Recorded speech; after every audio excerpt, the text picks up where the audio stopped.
এখন প্রধান অতিথির বক্তব্য নিয়ে আসছেন বাংলাদেশ জামাত ইসলামীর সম্মানিত আমির, বিশ্বব্যাপী পরিচালিত ইসলামী আন্দোলনের পুরোধা, সাবেক সফল শিল্পমন্ত্রী জননেতা মাওলানা মতিউর রহমান নিজামী।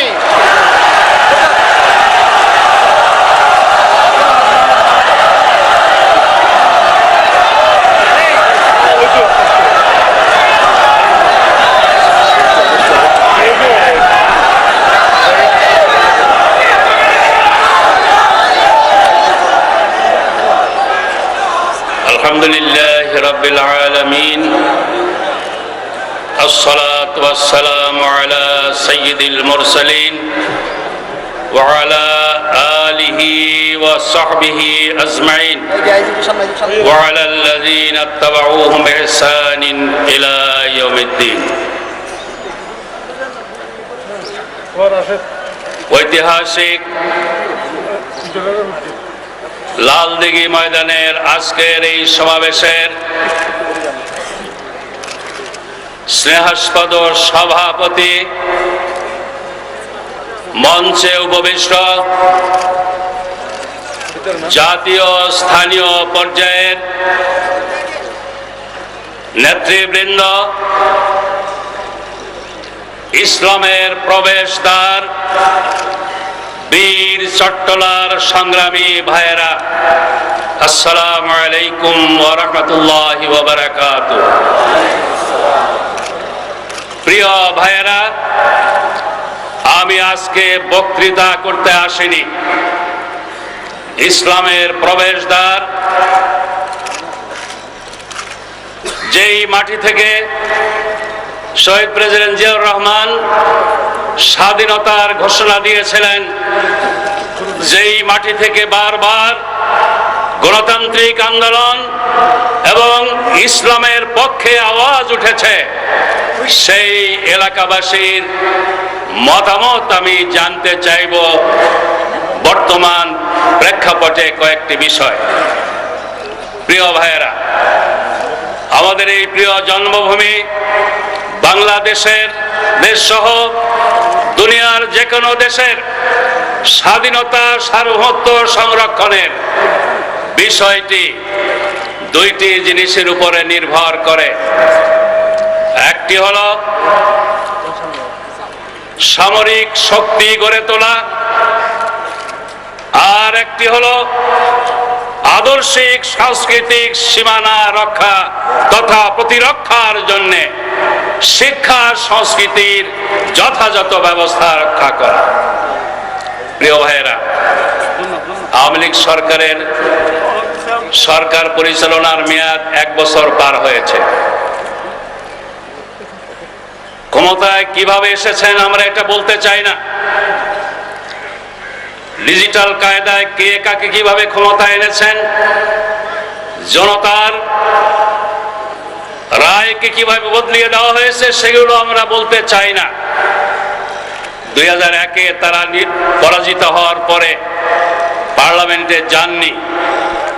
আমরা ডিজিটাল কারচুপি সম্পর্কে অবহিত সত্ত্বেও আমাদের সংসদ সদস্যদেরকে নবম জাতীয় সংসদের প্রথম অধিবেশনে পাঠিয়েছি, প্রমাণ করেছি আমরা গণতন্ত্রের পক্ষে। আমরা গণতন্ত্রকে সুসংহত করতে চাই, সরকারকে পার্লামেন্টের ভেতরে বাইরে গঠনমূলক সহযোগিতা দিতে চাই। আমাদেরকে রাজপথে যেতে বাধ্য না করলে আমরা রাজপথে যেতে চাই না। 1 বছর পার হয়ে গেছে, আমরা হরতালের রাজনীতি শুরু করি নাই। জ্বালাও পোড়াও ভাঙচুরে আমরা বিশ্বাসী না। আমরা জানি 28শে অক্টোবরে রাজধানী শহরে কি হয়েছিল। আমরা জানি 11 জানুয়ারি ঘটানোর জন্য কিভাবে 15 কোটি মানুষকে জিম্মি করা হয়েছিল। আমরা সেই রাজনৈতিক সংস্কৃতিতে বিশ্বাসী নই। কিন্তু 1 বছরে কি দেখলাম? 2.5 মাসের মাথায় বাংলাদেশের প্রতিরক্ষা ব্যবস্থাকে পঙ্গু করার লক্ষ্যে সেনাবাহিনীর চৌকস অফিসারদেরকে পরিকল্পিতভাবে বিডিআরে নিয়োগ দেওয়া হয় এবং পরিকল্পিতভাবেই 25শে ফেব্রুয়ারি 2009 বিডিআর হেডকোয়ার্টারে ইতিহাসের জঘন্যতম হত্যাকাণ্ড চালিয়ে অর্ধ শতাধিক চৌকস সামরিক কর্মকর্তাদেরকে হত্যা করে বাংলাদেশের ডিফেন্সকে, প্রতিরক্ষাকে পঙ্গু করার আয়োজন করা হয়েছে। এই ঘটনা ঘটতে দেওয়া সরকারের 1 নম্বর ব্যর্থতা। ঘটনা ঠেকাইতে না পারা 2 নম্বর ব্যর্থতা। ঘটনার পেছনের নায়ক মহানায়কদেরকে খুঁজে বের করে দৃষ্টান্তমূলক শাস্তি দিতে না পারা এ সরকারের 3 নম্বরের ব্যর্থতা।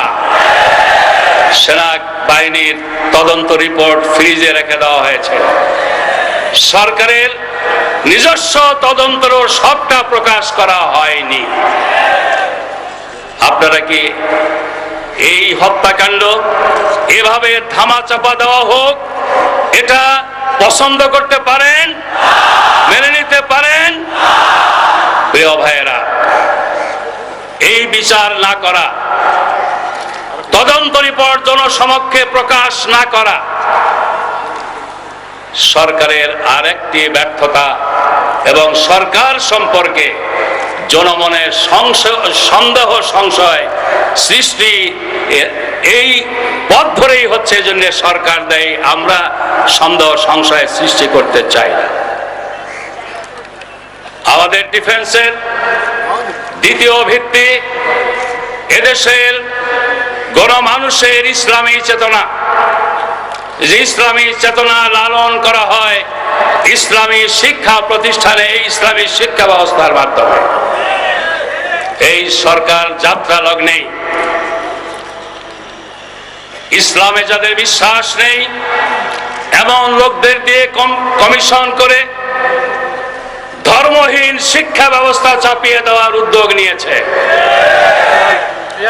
এদেশের মাটিতে ইসলামী শিক্ষা দীক্ষার ন্যূনতম যতটুকু চিহ্ন আছে এটা মুছে যাক। আপনারা কি এটা মেনে নিতে রাজি আছেন? অতএব সরকার যাতে দেশ থেকে ধর্মভিত্তিক শিক্ষার উপরে আঘাত হানতে না পারে, মুছে ফেলতে না পারে, এজন্য ইসলামের প্রবেশদ্বার বীর চট্টলার গণমানুষকে উদ্যোগে ভূমিকা নিতে হবে। আপনারা প্রস্তুত আছেন? এই ইসলামী আই লালন করে যেমন মাদ্রাসা দ্বীনি শিক্ষা সমূহ, তেমনি এই ইসলামী চিন্তা চেতনা লালন করে ইসলামী দল সংগঠন, ইসলামী রাজনীতিতে বিশ্বাসী রাজনৈতিক নেতা ও কর্মীগণ। পঞ্চম সংশোধনীর বাতিলের মাধ্যমে আদালতের কাঁধে বন্দুক রেখে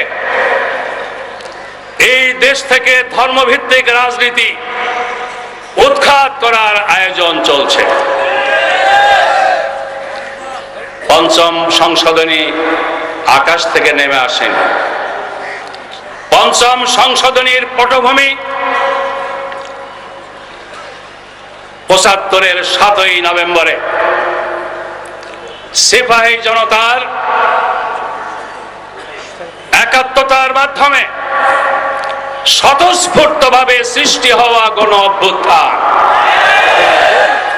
শহীদ প্রেসিডেন্ট জিয়াউর রহমান এই পঞ্চম সংশোধনীর উদ্যোক্তা। তিনি কোন রাজাকার ছিলেন? স্বাধীনতার বিপক্ষের শক্তি ছিলেন? তিনি স্বাধীনতার ঘোষক, তিনি মুক্তিযোদ্ধা, সেক্টর কমান্ডার এবং তার স্বাধীনতার ঘোষক হওয়ার সুবাদেই ৭ই নভেম্বরে সিপাহী জনতার ঢল নেমেছিল তার পক্ষে। শহীদ প্রেসিডেন্ট জিয়াউর রহমান ৭ই নভেম্বরের চেতনার প্রতি শ্রদ্ধা প্রদর্শন করে সংবিধানে বিসমিল্লাহ সংযোগ করেছেন। ধর্মনিরপেক্ষতা হটিয়ে সেই জায়গায় আল্লাহর প্রতি ঈমান ও আস্থা হবে। সকল কর্মকাণ্ডের উৎস এই কথা যোগ করে তিনি ইতিহাসে বরণীয় হয়ে আছেন। দেশের সর্বস্তরের জনমানুষের হৃদয়ে স্থান করে নিয়েছেন। মুসলিম জাহানে বাংলাদেশকে একটি মর্যাদার আসনে প্রতিষ্ঠিত করে গেছে। সেই সাথে পঞ্চম সংশোধনীর মাধ্যমেই মুসলিম বিশ্বের সাথে ইসলামী ভ্রাতৃত্বের ভিত্তিতে বিশ্বের সম্পর্ক স্থাপনের বিষয়টিও তিনি যোগ করে গেছেন। পঞ্চম সংশোধনী বাতিলের মাধ্যমে আল্লাহর প্রতি ঈমান তারা উঠিয়ে দিতে চায়। লক্ষ লক্ষ মসজিদ মাদ্রাসার এই দেশে, লক্ষ লক্ষ আলেম ওলামার এই দেশে আল্লাহর ঈমান হটিয়ে সেইখানে ধর্ম নিরপেক্ষতা বসানো, এটা কি আগুন নিয়ে খেলার শামিল নয়? এদেশের মানুষের ঈমানের উপরে আঘাত হানার শামিল নয়?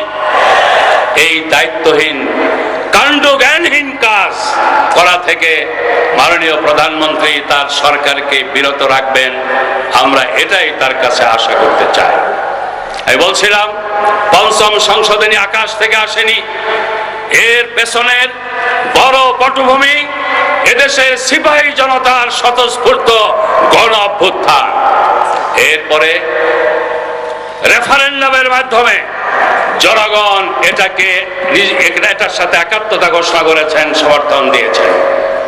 তৃতীয়ত পার্লামেন্টে এটা পেশ করে এটা পাশ করানো হয়েছে, রেটিফাইড করা হয়েছে, অনুমোদন নেওয়া হয়েছে। যেই পার্লামেন্টে আওয়ামী লীগের উপস্থিতি ছিল প্রধান বিরোধী দল হিসেবে, সেদিন তারা ওয়াক আউট করছেন বলেও কোনো প্রসিডিংয়ে কোনো রেকর্ড নেই। অতএব আদালতের দোহাই দিয়ে এই পঞ্চম সংশোধনী ঘটিয়ে দেওয়ার পরিণাম শুভ হতে পারে না। আমরা তাদের একান্ত শুভাকাঙ্ক্ষী হিসেবে এই কথাটি তাদেরকে স্মরণ করিয়ে দিতে চাই। প্রিয় ভাইয়েরা, এরপরে আসি আমাদের মাননীয় প্রধানমন্ত্রী সম্প্রতি ভারত জয় করে এসেছেন। সত্যি জয় করে থাকলে আমরাও খুশি হতাম। তিনি বলেছেন, আমি জয়ী হয়েছি, আমি জয়ী হয়েছি। বড় দাতা সর্বস্ব দান করেও জয়ী হতে পারে। যদি জয়ের ডেফিনেশন এটাই হয় তাহলে সেটা ভিন্ন কথা, কিন্তু যা কিছু তিনি দিয়েছেন এটা দেওয়ার অধিকার কি তার আছে? চট্টগ্রাম বন্দর, মংলা বন্দর ভারতকে ব্যবহার করতে দিলে পূর্ব ভারত থেকে এই বন্দর পর্যন্ত তাদের আসার অবাধ সুযোগ করে দিতে হবে এবং আমাদের সমুদ্র বন্দরে ভারতীয় জাহাজ যদি অগ্রাধিকার ভিত্তিতে ভিড়তে চায়, মেয়র সাহেব কাল যা বলছেন আর অনেকদিন আগেও যা বলছিলেন, তাহলে অগ্রাধিকার তারাই পাবে। তারা যদি তাদের পণ্য বোঝাই জাহাজ চট্টগ্রাম বন্দরে নোঙ্গর করে এখান থেকে তাদের মালামাল পূর্ব দিকে পাঠাতে চান, পূর্ব উত্তর দিকে পাঠাতে চান, তাহলে কি চট্টগ্রামবাসী আপনারা খুব সুখ অনুভব করবেন? একটু আগে আমাদের সেক্রেটারি জেনারেল বলেছেন, ভারতীয় পণ্যবাহী পরিবহন এবং সামরিক পরিবহন আমাদের পশ্চিম দিক থেকে, উত্তর দিক থেকে, দক্ষিণ দিক থেকে যদি যাওয়া আসা শুরু করে, তাহলে এখন যে যানজট তার চেয়ে যানজট আর কম হবে না বেশি হবে? এরপরে তাদের পরিবহনের নিরাপত্তার জন্য তারা যদি নিজস্ব নিরাপত্তা বাহিনী বাংলাদেশে আনতে চায়, তখন কি আমরা বাধা দিতে পারবো? আমাদের বাধা তারা শুনবে? অতএব মাননীয় প্রধানমন্ত্রী ভারতের সাথে কূটনৈতিক যোগ্যতা দক্ষতার পরিচয় দিতে পারেননি। এ কূটনৈতিক যুদ্ধে ভারতীয় পক্ষ 16 আনা 100 ভাগ জয়ী হয়েছে। তিনি যাদের সাথে নিয়ে গেছেন, ভারতীয় প্রতিপক্ষের সাথে যুক্তির সাথে দেন দরবার করার মতন যোগ্যতা তাদের ছিল না। গিয়েছিনি শুধু তারা সই করে দেবে, তারা একটা ড্রাফট সামনে দেবে, তারা সই করে আসবে। সই করে এসেছেন বিনা বাক্য ব্যয়। আমাদের জীবন মরণ সমস্যা, পানির সমস্যা, ফারাক্কার কারণে 3 লক্ষ একর জমি সেচ বঞ্চিত হওয়ার কারণে ক্ষতিগ্রস্ত হয়েছে, আর 30 লক্ষ একর জমি পানির আর্দ্রতা নিচে নেমে যাওয়ার কারণে ক্ষতিগ্রস্ত হয়েছে, আর 64 লক্ষ একর জমি লবণাক্ততার কারণে দক্ষিণ পশ্চিম অঞ্চলে ক্ষতিগ্রস্ত হয়েছে। সাংবাদিক ভাইরা কেউ কেউ ওই 3 লক্ষ লিখে ফেলেন, অঙ্ক কিন্তু 3টা। 3 লক্ষ জমি সেচের কারণে, সেচ সুবিধা বঞ্চিত হওয়ার কারণে ক্ষতিগ্রস্ত। 30 লক্ষ একর পানির স্তর নিচে নেমে যাওয়ার কারণে ক্ষতিগ্রস্ত। 64 লক্ষ একর জমি লবণাক্ততার কারণে ক্ষতিগ্রস্ত হয়েছে। এটা কি ছোটখাটো ক্ষতি? আমরা পার্লামেন্টে কথা বলতে দাঁড়ালেও দেখছি আওয়ামী লীগের বন্ধুরা বলেন এই ভারতের বিরুদ্ধে যুদ্ধ ঘোষণা করতে যাচ্ছে। আমরা ভারত বিরোধী নই, কোন দেশের বিরুদ্ধেই আমরা নই। আমরা বাংলাদেশের স্বার্থের পক্ষে কথা বলি, বাংলাদেশের মাটি ও মানুষের কথা বলি। ভারত একটি গণতান্ত্রিক দেশ। বাংলাদেশ সরকার পক্ষ যদি যুক্তি দিয়ে ফারাক্কার কারণে আমাদের কি ক্ষতি হয়েছে দক্ষতা যোগ্যতার সাথে তুলে ধরে, তাহলে ভারতের এটা মূল্যায়ন করা উচিত। তিস্তা বাঁধ নিয়ে কোনো আলোচনা হয়নি, টিপাইমুখ বাঁধের ব্যাপারেও কোনো আলোচনা আসেনি, শুধু একটা মিষ্টি আশ্বাস টিপাইমুখ বাঁধে এমন কিছু করা হবে না যাতে বাংলাদেশের ক্ষতি হয়। মাননীয় প্রধানমন্ত্রীর পিতাকে ইন্দিরা গান্ধীর পক্ষ থেকে আশ্বাস দেওয়া হয়েছিল ফারাক্কা নিয়ে এমন কিছু করা হবে না যাতে বাংলাদেশের ক্ষতি হতে পারে। সেই আশ্বাস কি তারা রেখেছেন? বেরুবাড়ি মরহুম নেতা শেখ মুজিবুর রহমান দিয়ে দিলেন, কিন্তু ভারত কি 3 বিঘা করিডোর দেওয়ার কথা রেখেছিল? অতএব টিপাইমুখ বাঁধের ব্যাপারে আমাদের বিশেষজ্ঞরা বলছেন এই বাঁধ দিলে যে ক্ষতি হবে আণবিক বিস্ফোরণ ঘটানোর চেয়েও সেটা হবে অনেক বেশি মারাত্মক। আমরা বলেছিলাম, পল্টন ময়দান থেকে বলেছিলাম, সিলেটের 9 মার্চের সূচনা থেকে বলেছিলাম, বাংলাদেশের পানি বিশেষজ্ঞ, পরিবেশ বিশেষজ্ঞদের একটি টিমকে সাথে নিয়ে তথ্য উপাত্ত জোগাড় করে ভারত সরকারের সাথে আলোচনায় বসুন, আলোচনার মাধ্যমে টিপাইমুখ বাদ দেওয়া থেকে ভারতকে বিরত রাখার জন্য কার্যকর পদক্ষেপ নিন। যদি ভারত রাজি না হয় তাহলে আন্তর্জাতিক আদালতে যান।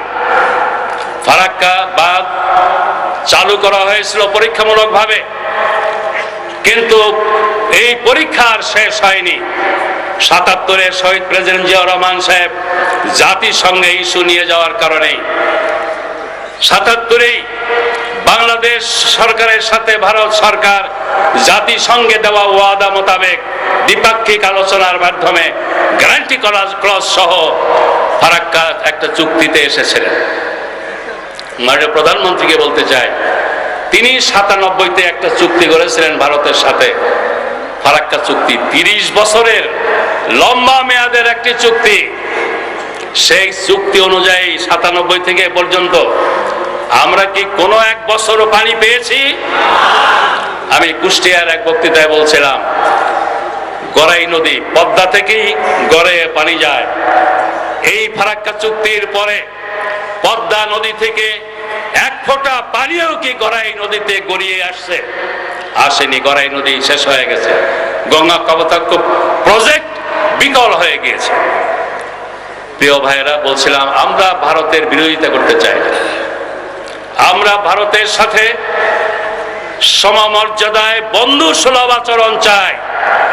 বন্ধুত্বের আড়ালে আবডালে কারো প্রভুত্ব আমরা গ্রহণ করতে চাই না। প্রিয় ভাইয়েরা, আজকে বীর চট্টলাবাসীর কাছে আমার জিজ্ঞাসা, এই চট্টলা বন্দর ভারতকে ব্যবহার করতে দেওয়া হোক, আপনারা কি এটা চান? এতে কি আপনাদের লাভ হবে না ক্ষতি হবে? আমি আশা করব দেশের বিভিন্ন গোয়েন্দা সংস্থার পক্ষ থেকে বীর চট্টলাবাসীর এই সেন্টিমেন্ট মাননীয় প্রধানমন্ত্রী এবং সরকারের নীতি নির্ধারকদের কাছে পৌঁছবে। প্রিয় ভাইয়েরা, আজকে আমি শেষ করতে চাই বলে, এই বাংলাদেশে ধর্মহীন শিক্ষানীতি দেশের মানুষের পক্ষে মানা সম্ভব নয়। ধর্মহীন শিক্ষানীতি যেন জবরদস্তি জাতির উপরে চাপিয়ে দেওয়ার প্রচেষ্টা করা না হয়, এজন্য মাননীয় প্রধানমন্ত্রী সহ তার সরকারের নীতি নির্ধারকদের কাছে আমি বীর চট্টলাবাসীর আবেগ অনুভূতিকে অনুধাবনের আহ্বান জানাতে চাই। এমনি ভাবে আদালতের ঘাড়ে বন্দুক রেখে পঞ্চম সংশোধনী উড়িয়ে দিয়ে ধর্মভিত্তিক রাজনীতি নিষিদ্ধ করার মতো স্পর্শকাতর সিদ্ধান্ত নেওয়া থেকে তারা বিরত থাকবেন। আর যে চুক্তিকে তিনি বলছেন বিজয়ী হয়েছেন জনগণের কাছে সেটা কতটা গ্রহণযোগ্য হয়েছে, দেশের নিরাপত্তা বিশ্লেষকদের দৃষ্টিতে কতটা গ্রহণযোগ্য হয়েছে, দেশের স্বাধীনতার সার্বভৌমত্ব নিয়ে যারা চিন্তা ভাবনা করেন তাদের কাছে এটা কতটা গ্রহণযোগ্য হয়েছে, এটা যেন পুনর্বিবেচনার চেষ্টা করেন। তাদের এক সচিব বলেছেন 6 মাসের মধ্যে নাকি এটা বাতিল করা হবে। দুইটি দেশের মধ্যে সর্বোচ্চ কর্তৃপক্ষের স্বাক্ষরযুক্ত চুক্তি এত সস্তায় বাতিল করা যায় বলে আমরা বিশ্বাস করি না। তো সরকারের একজন সচিব, পররাষ্ট্র সচিব নাকি বলেছেন, যদি এটা কথার কথাই হয়, চট্টলা থেকে নিয়ে তেতুলিয়া পর্যন্ত যে চুক্তির বিরুদ্ধে জনতা রাজপথে নামছে, জনতা তাদের মনের ক্ষোভ প্রকাশ করছে, জনতার মনের ক্ষোভের প্রতি শ্রদ্ধা জানিয়ে সেই চুক্তি প্রত্যাহার করার কথা যেটা বলেছেন সচিব সাহেব, সরকারকে তারা অ্যাডভাইস করবেন এবং চুক্তি বাতিল করে জনতার আবেগ অনুভূতির সাথে একাত্মতা করার মতন সৎ সাহস যদি তারা দেখাতে পারেন, আমরাও তাদেরকে স্যালুট করব। আর না হলে আমরা জনতার সাথে ছিলাম, জনতার সাথে আছি, জনতার সাথে একাত্ম হই, দেশের স্বার্থের পক্ষে আমাদের অবস্থান থাকবে, দেশের মাটি ও মানুষের স্বার্থের পক্ষে আমাদের অবস্থান থাকবে। দেশের মাটি ও মানুষের স্বার্থ বিরোধী সকল কর্মকাণ্ডের বিরুদ্ধে আমরা সর্বশক্তি দিয়ে ইনশাআল্লাহ রুখে দাঁড়াবো। জনগণকে সাথে নিয়ে সফল গণপ্রতিরোধ গড়ে তুলব, এই অঙ্গীকার ব্যক্ত করে বীর চট্টলার বীর জনতাকে আবারও আমার পক্ষ থেকে, জামাত ইসলামীর পক্ষ থেকে আন্তরিক অভিনন্দন, প্রাণঢালা শুভেচ্ছা জানিয়ে আমার বক্তব্য শেষ করছি। আল্লাহ হাফেজ। বাংলাদেশ জিন্দাবাদ, বাংলাদেশ জামাত ইসলামী জিন্দাবাদ, উলামায়ে কেরাম জিন্দাবাদ। ইসলামী ঐক্য সফল হোক, সার্থক হোক।